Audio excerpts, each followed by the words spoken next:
पाकिस्तान और इंडिया के बीच में जो वॉर की एक एस्केलेटेड सिचुएशन क्रिएट हो गई है। हालांकि लोग last closing day that is 9 मई को एक्सपेक्ट कर रहे थे कि मार्केट में एक अच्छा खासा फॉल देखने को मिल सकता है, बिकॉज पाकिस्तान ने भी रिटेलिएटरी अटैक्स किए हैं इंडिया पे और इंडिया ने भी किए थे। हालांकि market always goes against the herd mentality, so it's not about who is right और wrong, but even if you are right, but most of the people in the market are right now, so market will do the opposite thing. So it's not about who is right, who is wrong. It's all about कि when you were right, how much you made money, and when you were wrong, तो आपने कितना lose किया. So the net you have to be in green. So coming to the video, हम देखते हैं कि 9th मई को मार्केट ने ग्रीन क्लोजिंग दी, जो कि अनएक्सपेक्टेड था। तो यहाँ पे ऑब्वियसली जो हमारे सेलर्स थे दे गॉट ट्रैप्ड, और जो शॉर्ट थे overnight they also got trapped, and the market strength is going down because of not the war, but I'll tell you the reason. Just even before the war, that is from the bottom of 7th April, the market had run almost above 10 to 11-12%, right. तो उसको एक profit booking का reason चाहिए था। तो market हमेशा अगर एक शॉर्ट टर्म में 5 से 10% का मूव दे देता है अप मूव, तो उसको एक रीज़न चाहिए होता है प्रॉफिट बुकिंग का। तो वॉर ने उसको एक रीज़न दे दिया है। तो यहाँ पे हालांकि मार्केट स्टॉप होते हुए तो नहीं दिख रहा है, बट एक साइडवेज जोन में जाता हुआ दिख रहा है। ये व्यू मेरा तब तक ही रहेगा जब तक 23,500 हमारा इंटैक्ट है। 23,500 के नीचे हमें काफ़ी और नीचे के लेवल्स दिख सकते हैं, लेकिन अभी व्यू हमारा साइडवेज है। लेकिन ऐसे अनसर्टेन मार्केट के बीच में भी हमारे काफ़ी स्टॉक्स हैं ऐसे जो कि अच्छा मोमेंटम और अच्छी अर्निंग्स दिखा रहे हैं। अच्छी अर्निंग्स अभी उनकी रिपोर्ट भी नहीं हुई है, तो एक अच्छा मोमेंटम दिखा रहे हैं। सो हमेशा प्राइस एक्शन आपको फंडामेंटल्स के पहले न्यूज़ अपने प्राइस के थ्रू बता देता है। तो आज हम ऐसे कुछ स्टॉक्स देखने वाले हैं। तो जो नंबर 1 स्टॉक है जो कि ऐसे अनसर्टेन वीक मार्केट में भी, जहाँ पे मार्केट ब्रेथ डाउन जा रही है, एडवांस डिक्लाइन रेशियो भी डिक्लाइन की तरफ ज़्यादा है, लेकिन ऐसे वीक मार्केट में भी आपको रिटर्न दे सकता है। तो first stock is KBr milk. हालांकि मैं ये साझा कर दूं आपको लोगों को कि जब मैं वीडियो रिकॉर्ड कर रहा हूं तो ये किसी भी तरह की बाइंग और सेलिंग की रिकमेंडेशन नहीं है। ये मैं अपने लिए जो एनालिसिस करता हूं, ये मैंने चैनल इसीलिए खोला है ताकि मैं उस एनालिसिस को जनरलाइज कर सकूं। तो ये किसी भी प्रकार की बाइंग और सेलिंग की रिकमेंडेशन नहीं है। First stock is KPR milk. इस स्टॉक को हमने 1100 के लेवल्स के आसपास ट्रैक करना चालू किया था, और इसमें एमटीएफ में पोजीशन भी बनाई गई है।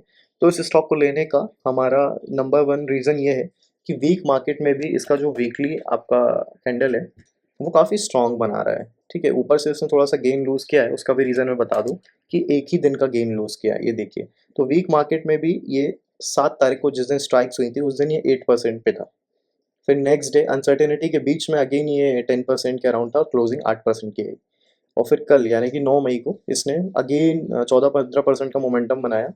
और डिलीवरी डेटा अगर आप इस स्टॉक का देखेंगे, स्टॉकेज में आप चेक कर सकते हैं, तो उसमें डिलीवरी डेटा भी अच्छा खासा आया हुआ है। तो ये एक नंबर 1 स्टॉक है, इसमें आप स्विंग जा सकते हैं, इंट्राडे जा सकते हैं, लेकिन लेकिन लेकिन लेकिन आपको इस इंडेक्स को अपनी नज़रों के सामने रखना है। अगर इस इंडेक्स का सेंटीमेंट साइडवेज टू बुलिश रहेगा, तभी ये सारे स्टॉक्स जो मैं बताने वाला हूँ ये चलेंगे, अदरवाइज इनका कोई सेंस नहीं है। इसमें आप ये देखिए 15 मिनट्स में भी जाएंगे तो यहाँ पे एक अच्छी एंट्री बन रही है, लेकिन इसको हम थोड़ा सा गिरने देंगे। हमारा जो मॉडल है वो ये है कि हमको मोमेंटम ट्रेड करना है, लेकिन ऐसा मोमेंटम जहाँ से ऊपर जाने की प्रोबेबिलिटी और ज़्यादा हो। तो इसमें देखिए वीकली में तो मोमेंटम और ज़्यादा बन सकता है, 1500 तक का बन सकता है, लेकिन हम चाहेंगे कि थोड़ा सा ये रिट्रेस हो जाए इस लेवल तक, 1250 तक, 1200 तक, तो हम इसमें जा सकते हैं स्विंग के लिए। और इंट्राडे वाले तो इसमें आप अपने हिसाब से लेवल चेक कर सकते हैं।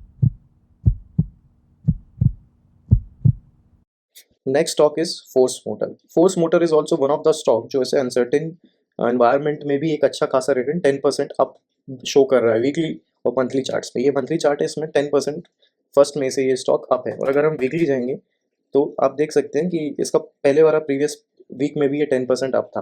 तो ये हमको क्या शो करता है कि ऐसे अनसर्टेन मार्केट में भी स्टॉक ऑल टाइम हाई बना रहा है। ये आप यहाँ से देख सकते हैं, ये छोटा सा रिट्रेसमेंट आया है। रिट्रेसमेंट में आप एक खास चीज़ देखिएगा कि whenever stock is going up the volume is very high, and whenever the stock is going down the volume is very low. तो यहाँ से हमको 3-4 दिनों में एक अच्छा खासा मोमेंटम दिख सकता है 12,000 रुपये के लिए तक। लेकिन आप यहाँ पे स्विंग जाइएगा, बिकॉज स्टॉक का टिक वैल्यू है दैट इज अराउंड 10,000। सो यहाँ पे इंट्राडे जाने का रिस्क आप अपने हिसाब से ही लीजिए इफ़ आपको जाना हो तो, लेकिन मैं तो यहाँ पे स्विंग ही जाने वाला हूँ। Next stock is Borosil renewables. Borosil renewables अपना एक मल्टी ईयर ट्रेंड से निकलता हुआ मुझे ऐसा लग रहा है कि बाहर आने को है। हम इसमें लाइन चार्ट जाएंगे ताकि एक क्लियर पिक्चर मिल सके, और आप ये देख सकते हैं कैंडल स्टिक ही सही था। तो आप यहाँ पे चेक करें कि ये जो स्टॉक है मल्टी ईयर अपने चैनल को ब्रेक करने की तलाश में है। अगर लिसन टू मी केयरफुली, अगर ये स्टॉक अपने फर्स्ट जेन के हाई को तोड़ता है, दैट इज 612 का लेवल, तो इसमें आपको आराम से ये लेवल्स देखने को मिल सकते हैं, दैट इज 750। इसमें भी हमको स्विंग जाना है, लेकिन मैं आपको फिर से डिस्क्लेमर दे दूं, ये सारे जो स्टॉक्स बता रहा हूँ उसमें कोई भी बाइंग सेलिंग की रिकमेंडेशन नहीं है। एंड पॉइंट नंबर 2, ये स्टॉक्स तभी चलेंगे जब निफ्टी हो या फिर broader market sideways to flat to bullish रहेगा। अगर बेरिश जाता है, that is by bearish I mean कि 23,500 के नीचे की अगर क्लोजिंग आती है हमारे को डेली बेसिस पे, तो आप भूल जाइए ये स्टॉक्स चलेंगे, क्योंकि कोई भी स्टॉक नहीं चलेगा फिर। तो आप वीकली में देख सकते हैं, इसमें बहुत अच्छा जो पहले 2 स्टॉक्स बताए उसमें उनसे बेटर इसमें रिस्क रिवॉर्ड रेशियो बन रहा है, तो इसमें आप स्विंग जाइए और अपना स्टॉप लॉस आप रख सकते हैं इस कैंडल का low, that is 470 rupees. The next stock is data patterns. Data patterns एक पोजिशनल पैटर्न बनाते हुए दिख रहा है मुझे, तो इसमें आप स्विंग और इंट्राडे ना ही करें, इसमें आप पोजिशनल जा सकते हैं। एक अच्छा खासा बाइंग वॉल्यूम और डिलीवरी डेटा डेटा पैटर्न्स में बॉटम से 1400 के लेवल से 2000 के लेवल्स तक पे एक शो हुआ है। इट मीन्स कि यहाँ पे किसी का बहुत स्ट्रॉन्ग बाइंग इंटरेस्ट है। So when ever buying interest like these emerges, so they don't stop in just for the sake of 20-30%. So usually if this breaks this level, if you buy here around 2300 levels for the positional target, so don't exit at 2600. Basically it will go above that also. The retail pattern works like that, so we will also take the target as 3800. So this is not a swing or intraday stock. Here you can have the gain of around 65% if you give 6 months or 1 year. So thank you for watching this video. I hope you found this video helpful.